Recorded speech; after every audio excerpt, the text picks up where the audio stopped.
Hello students, welcome to our channel The Light. Today we will discuss your English chapter 2 Leisure. This is poem which is written by William Henry Davis. Students, आज की video में हम आपके English chapter 2 को देखेंगे जो एक poem है जिसका नाम है लेजर।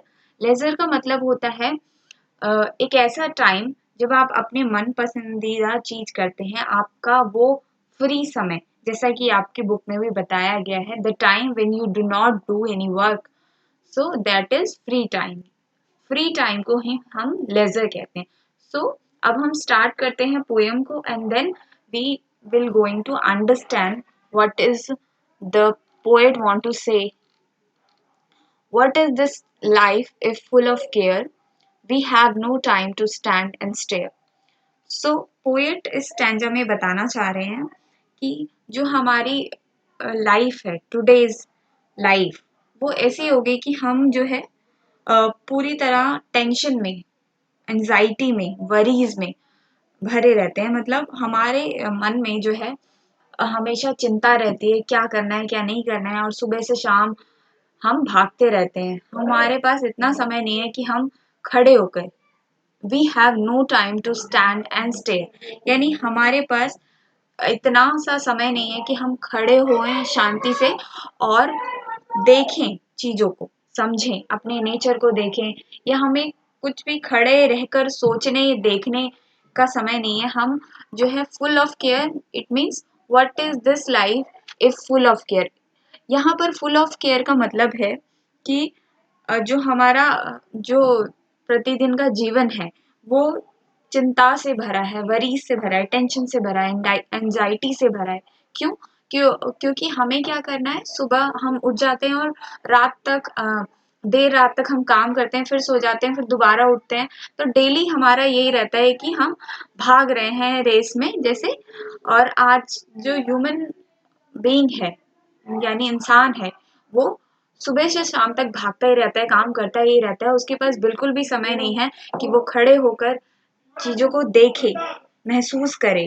ठीक है, उसे खड़े होने भर का भी समय नहीं है। सो आगे हम देखते हैं किस बारे में कह रहे हैं ये पोएट।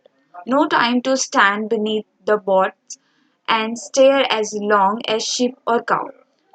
सो जैसे पोएट ने पहले स्टैंजा में बताया कि ह्यूमन, इंसान के पास बिल्कुल भी टाइम नहीं है, वो टेंशन से भरा हुआ है और दिन रात भागता रहता है, काम करता रहता है, और उसके पास बिल्कुल भी खड़े होने का, सोचने का, देखने का समय नहीं है।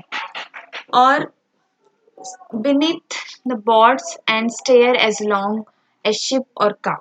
So इसमें पोएट कहना चाह रहे हैं कि हमारे पास इतना समय नहीं है कि हम पेड़ की छांव के नीचे खड़े होकर ये देखें कि कैसे शिप और काव, यानी जो भेड़ और गाय हैं, कैसे अपनी लाइफ को जी रहे हैं। क्योंकि जो शिप है, काव है, ये जो पशु पक्षी हैं, वो हमारी तरह टेंशन में या चिंता में नहीं रहते कि कल क्या करेंगे, कल क्या खाएंगे, क्या पिएंगे।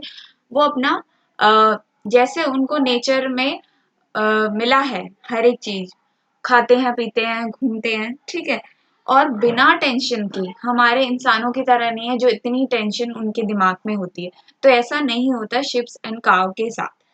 सो वही पोएट कह रहे हैं।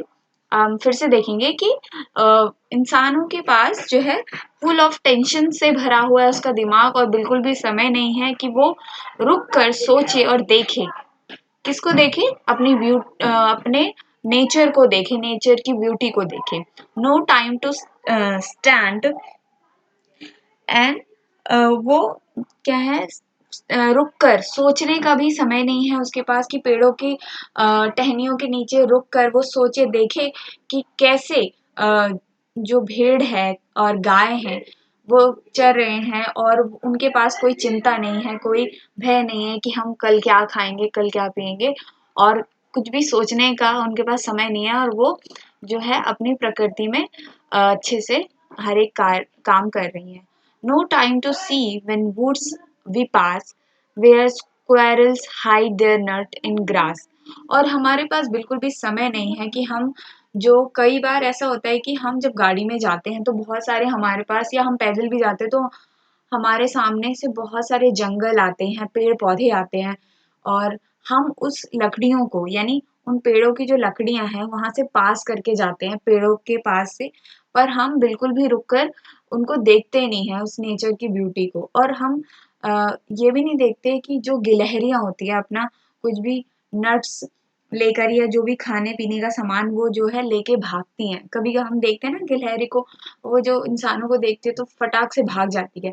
तो हमारे पास बिल्कुल भी समय नहीं है जो छोटे छोटे जो जीव जंतु हैं उनको भी हम देख सकें। और हम जंगल में से या रास्ते में से गुजरते हैं, कितने पेड़ हैं, छोटे आकार के, बड़े आकार के, कैसी पत्तियां हैं, और जो नेचर है हमारा उसको भी हम ढंग से देख नहीं पाते, इतना बिजी है इंसान आज। सो यही पोएट कहना चाह रहे हैं। आगे वो बोलते हैं, no time to turn at a beauty of glen and watch her feet how they can dance. So यहाँ पे पोएट कह रहे हैं कि हमारे पास जो है, ह्यूमन के पास बिल्कुल भी समय नहीं है कि वो नेचर की ब्यूटी को देख सके। कैसे एक जैसे एक लड़की होती है वो डांस करती है, हम उसकी ब्यूटी को देखते हैं, कैसे वो नृत्य कर रही है, डांस कर रही है कैसे अपने पैर चला रही है उस डांस पे, उस गीत पर, वैसे नाच रही है। वैसे जो नेचर की ब्यूटी उन्होंने एक डांसिंग गर्ल से कंपेयर की है कि कैसे जब हवाएं चलती है तो पेड़ पौधे हिलते हैं, पत्ते हिल रहे हैं, और हवाएं चल रही हैं। ये सब जो नेचर की जो ब्यूटी है हमने कभी महसूस ही नहीं की, क्योंकि हम अपने डेली लाइफ के काम में इतना बिजी हैं कि हम ये छोटी छोटी चीजें जो पोएट देख रहे हैं वो हम जो है देखते नहीं है, या हम देखना नहीं चाहते क्योंकि हम बहुत बिजी व्यक्ति हैं। So no time to turn beauty glance and watch her feet how they can dance. यहाँ पर कंपेयर किया है एक लड़की से कि जिस प्रकार एक लड़की डांस करती है और उसके पैर हाथ चलते हैं एकदम रिदम रिदम पे, जो म्यूजिक जैसा चलता है वैसे डांस करती है, डांसिंग गर्ल। सो वैसे ही हमारा जो नेचर है, पेड़ पौधे जब हवाएं चलती हैं तो अलग अलग पत्ते उड़ते हैं, और हवाएं चलती हैं, झरने में से पानी कैसे बहता है, और पत्ते कैसे हिलते हैं, तो ये सारी जो नेचर की ब्यूटी है वो इंसान नहीं देखता है। No time to wait till her mouth can enrich that smile her eyes begin। So आगे पोएट कहते हैं कि हमारे पास इतना समय नहीं है इंसान के पास कि वो जो नेचर की ब्यूटी को, स्माइल को देख सके, उसकी आंखें कैसे खुलती है उसको देख सके। इसका मतलब है कि पोएट कहना चाह रहे हैं जैसे कि कई बार हम देखते हैं जब सूरज उगता है या ढलता है तो उसकी ब्यूटी को आप देखो, एकदम लाल हो जाता है, या डूबता हुआ सूरज कैसा लगता है। या फिर कभी हम बादल को देखें तो बादल में जो एक स्माइली सी हमें नजर आएगी, जैसा हम उसको देखते हैं वैसे ही हमें लगता है कि बादल आंखें बंद कर रहा है, काला बादल हो गया या नीला बादल हो गया, जैसा भी हो गया। सो जब हम छोटे थे तो हम इस चीज को काफी गौर करते थे, देखो बादल में कैसा डिजाइन बन रहा है या कुछ है। तो जब इंसान हम बड़े हो जाते हैं तो हम क्या है, इन सारी चीजों को इतना गौर करके नहीं देखते, क्योंकि हम जो है इतना बिजी हो गए। No time to wait till her mouth can enrich that smile her eyes begin। जो नेचर की स्माइल है, ब्यूटी है, जब वो अपनी आंखें खोलती है, उन सारी चीजों को जो है इंसान नहीं देख पा रहा है, क्योंकि उसके पास टाइम ही नहीं है, वो अपने कामों में व्यस्त है, सुबह से शाम इधर उधर जाना। सो इन्हीं काम में व्यस्त है। A poor life this it if full of care we have no time to stand and stare. So again poet कहते हैं कि ऐसी मीनिंगलेस लाइफ का क्या फायदा कि हम रुककर अपनी जो ईश्वर ने हमें इतना सुंदर ब्यूटी दिया है, क्या नाम, ब्यूटी नहीं, जो नेचर की ब्यूटी दी है हमें, इतना सुंदर पेड़ पौधे, झरने, पेड़ और पक्षी हमारे आसपास हैं, उसको हम इतना भी हमारे पास समय नहीं है कि हम रुक कर स्टैंड एंड स्टेयर उसको देखें, उसको निहारें, उसको महसूस करें, अपने आसपास की ब्यूटी को, अपने आसपास की नेचर की ब्यूटी को। सो पुअर अ पुअर लाइफ, इसको जो पोएट ने जो है इसको बोला है पुअर लाइफ, मीनिंगलेस लाइफ, जिसमें हम कुछ भी नहीं सोच रहे हैं। हमारे पास हमारा जो फुल ऑफ केयर का मतलब है कि जो हमारा दिमाग है वो है पूरी टेंशन से भरा हुआ है, पूरी वरी से, एंजाइटी से, है ना, क्योंकि हम अपने ही काम में व्यस्त हैं और हमें जो है बिल्कुल भी जो नेचर की ब्यूटी है हम उसको नहीं समझ रहे हैं, और कितना अच्छा ईश्वर ने हमें वातावरण दिया है, माहौल दिया है, उसको हम नहीं देख रहे हैं, बल्कि हम अपने काम में बिजी हैं। अगेन फिर से एक बार देखते हैं। So what is this life if full of care? हमारी लाइफ क्या है? हम जो है पूरा दिन भर जो है टेंशन भरा हमारा दिमाग रहता है, क्योंकि हम दिन भर काम करते रहते हैं और we have no time to stand and stare. हमारे पास खड़े होकर अपनी वातावरण को देखने का भी समय नहीं है। No time to stand beneath and bows and stare as long as sheep or cow। जैसे शिप्स, भेड़ और जो गाय हैं वो आराम से, पशु पक्षी हैं, अपना खाते हैं, पहनते हैं, सॉरी, खाते हैं और घूमते हैं और अपने जो है वातावरण में रहते हैं, और उनके अंदर कोई भी टेंशन वाली बात नहीं है। तो हमारे अंदर वो चीज नहीं है। No time to see when woods can pass. जब भी हम जंगल से या किसी रास्ते से गुजरते हैं तो अलग अलग प्रकार के पेड़ आते हैं, उसको भी देखने भर का हमारे पास समय नहीं है। और कैसे एक छोटी सी गिलहरी जो है अपना खाना छुपाते हुए इंसान को देख के कैसे भाग जाती है और अपने आप को हाइड करती है, छुपाती है, वो सब भी हमारे पास देखने के टाइम नहीं है।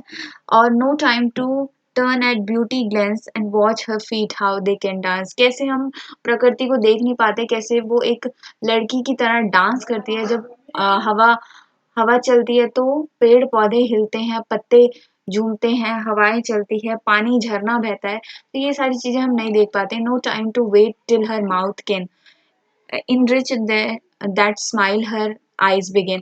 और हम जो है प्रकृति का, जब वो हंसती है प्रकृति और अपनी आईज ओपन करती है, उसको भी नहीं देखते हम। The poor life this if full of care. और ऐसी मीनिंगफुल मीनिंगलेस जिंदगी का क्या फायदा जब हम पूरे दिन रात 24 घंटे हम टेंशन में बिता रहे हैं और हमारे पास खड़े होकर सोचने और देखने का समय नहीं है अपनी नेचर की ब्यूटी को। लेट अब हम देखते हैं कि मीनिंग देखते हैं। कुछ वर्ड्स आए हैं जिसका हमें मीनिंग पता होना चाहिए। कई बार जो है स्टैंडर्ड दे देते हैं और उसका एक्सप्लेनेशन देना होता है और उससे रिलेटेड क्वेश्चंस होते हैं। तो full of care bar bar use किया गया। फुल ऑफ केयर का मतलब यहाँ पर पोएट का जो मीनिंग है, फुल ऑफ एंजाइटी है, वरीज एंड टेंशन। इंसान के अंदर जो टेंशन्स हैं, वरीज हैं, उसके बारे में कहा गया फुल ऑफ केयर। स्टेयर मतलब लुक, सी, बेनेथ यानी अंडर, बाउथ का मतलब होता है मेन ब्रांच ऑफ ट्री, यानी हमारे पास ट्री के पास बैठकर कुछ देखने और प्रकृति को समझने का भी समय नहीं है। तो आई होप कि आपको समझ आई होगी पोयम। और ये विलियम हेनरी डेविस की बहुत फेमस उस टाइम की पोयम है, जिसमें उन्होंने जो है इंसान को, मैनकाइंड को जो है कटाक्ष एक तरह से किया है कि वो जो है मीनिंगलेस लाइफ आज का व्यक्ति जी रहा है, उसके पास खड़े होकर सोचने भर का भी समय नहीं है। I hope you will understand this chapter and thank you for watching. If you have any queries and any suggestions, so write the comment below and I will answer. Thank you.